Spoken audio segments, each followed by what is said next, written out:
This is Tom Dillon, the Lifetime Liberal, and today is Tuesday, November 15th, 2016, and the title of this rant will be 1 Week In, and the Trouble Begins.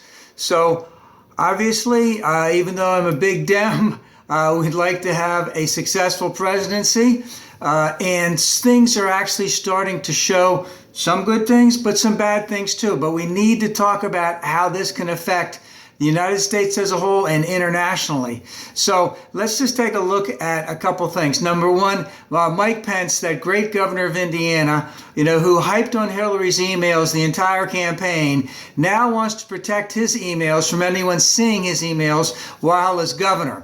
And also at the same time, he wants to protect all of his congressional information, which he has given to some university, that no one has access to that, I think, until 10 years after the year 2022, or his death, whichever comes first. He's 60 or so right now. So I'm assuming that he might still be around at 74, 14 years from now, 16 years from now. So his records won't even be available. And of course, Trump had talked about never lying, being transparent and all this other stuff. And now his governor wants to protect stuff that he wanted Hillary to open up on and other stuff. Now remember, when he was a congressman, he was a big hater. I mean, a big hater. I mean, he hated LGBT. He hated the fact that women could get birth control. He hated abortion, even in the case rape, incest, health of the mother, and also defective, deformed fetuses, so to speak. And also, he wants to stay on as governor as he is heading the transition team for Trump until January 9th. I don't know what all of that's about, but there's something else going on there that they're not being transparent about. The next thing was he named Steve Bannon as his chief strategist. Now remember,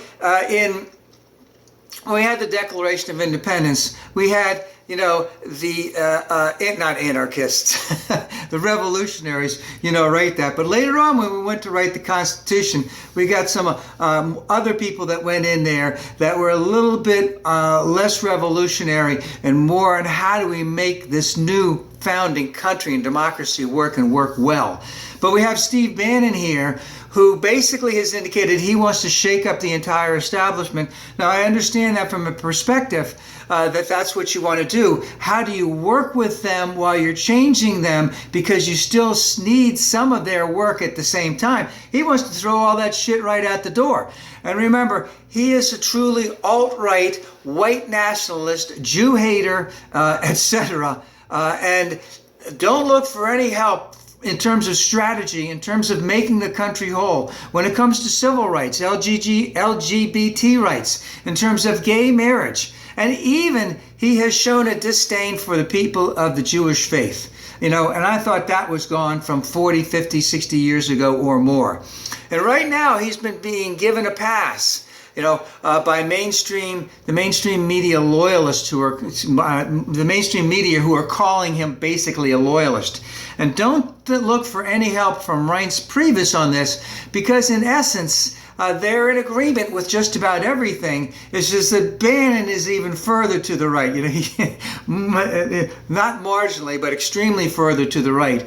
But even he only gets half of what he wants. He's looking to change America, and not in a good way whatsoever.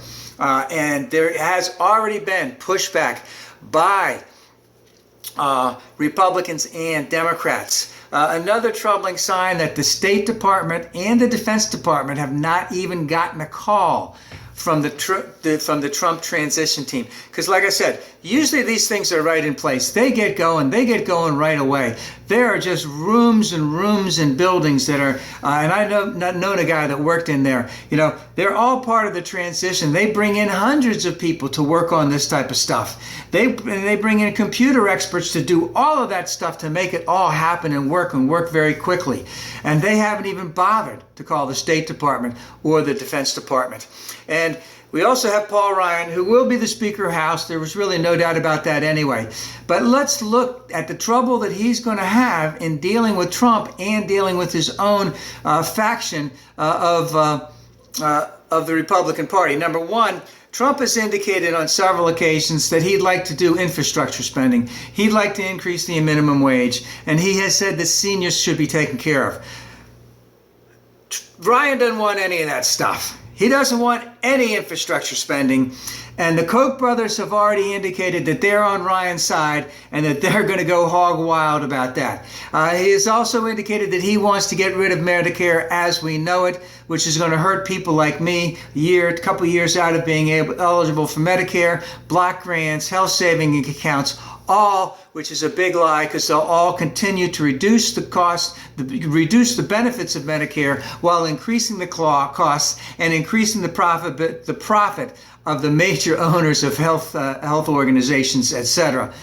And of course, who is Trump going to listen to in a lot of these things as they're going on? Does he really want infrastructure spending? Because he said he was going to do this stuff. Does he really want to take care of the seniors? Does he really want to increase the minimum wage? Does he really? He said he's going to help the inner cities. He says he's going to help the schools. How are you going to do that if there's absolutely no increases in the spending in this area and in the ones that he's already mentioned in terms of infrastructure, in terms of Medicaid and increase in the minimum wage? They're DOA with Paul Ryan. He won't even bring that stuff for a vote. And again, the Koch brothers are behind him all the way. We also have the Freedom Caucus, who don't even like Ryan at all. They don't want any tax increases either. We're on the sequester right now, and the rest. Trump wants a big increase, I believe $50 billion or so, in defense spending above and beyond what it is. Now, because they own all the houses, they can probably get that through. But at the same time, are they going to be true to their thing? They're going to have to cut stuff all over the place in other agencies to do that. And of course, that's going to affect a lot of people. And how will the Freedom Caucus, they'll be along with all of that.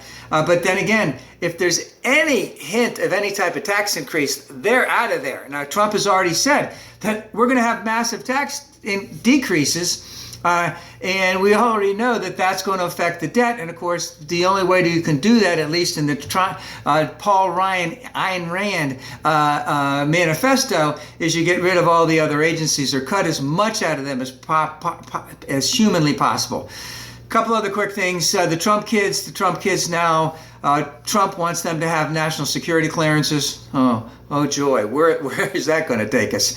At the same time, they're going to be running the Trump empire.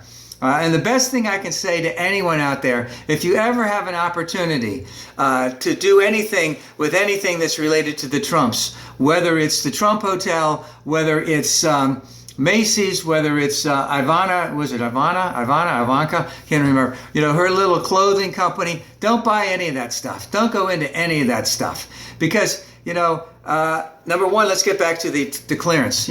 So you get the Trump's clearance. It's obviously that Donald is an old man because he wants to have faith in his kids. He wants their advice. He trusts their advice, but they have absolutely no experience in any of this stuff, in any type of security, in any type of foreign affairs. They know nothing. And of course, I do believe that Eric Trump and Donald Jr. have basically shown that they're in that Steve Bannon category when it comes to that. And who will he trust? Will he trust them more than national security advisors? And let's also remember, if they're running the Trump empire while they're giving him national security advice, because they're getting national security and information, will they try to use that as they're engaging in business deals domestically and across the world? So serious issues. There could be many, many more that are going down, and how he is going to deal with that, could show some real chasms in the fact that there may be and there will be a tremendous amount of inexperience in his administration. And how will that be handled when there is a crisis? And speaking of a crisis, Donald did speak to Putin yesterday, and the Obama administration has taken a strong hand against Putin throughout his administration. They saw what happened as Putin dealt with Chechnya in, I believe, the early Bush administration. Remember when what they did after the Black Widows came in, and it showed that downtown Russia was actually vulnerable? Yeah, they did a lot of ethnic cleansing, let's just put it that way. Remember also, so we got Chechnya, we got the Black Widows, we have Georgia, which he invaded, the Ukraine, which he's doing a lot of nonsense in, the Crimea. And remember, we have Lithuania, Estonia, and Latvia on the northwestern edges of the of Russia, up there near Sweden, or I guess it's Norway, so to speak. And will we protect them? What will determine what Trump will do? And let's just remember, the Chinese have already shot across the bow to Trump, basically saying, if you increase any type of taxes on imports on us, you can forget any Apple sales in this, any Apple phone, iPads, any of that stuff. You can forget that in this country. That's Apple's biggest market. So they put their marker down. Russia will do some other, they'll test them too. They'll make some big tests. And of course, Putin knows, he already has the psych profile on Trump. He knows how to play him. We'll see how that goes along. So there's a lot going on right now, and a lot of it is showing that there is a tremendous amount of inexperience. There's a tremendous amount of the fact that when I talked about those that wrote the Declaration of Independence were the revolutionaries. Those are the types of people that you would normally have on your campaign staff, but they're not the ones that you bring in to do governance, because you need to have good governance, and he's bringing some of them in. And I see some trouble ahead. Let's just hope for the best.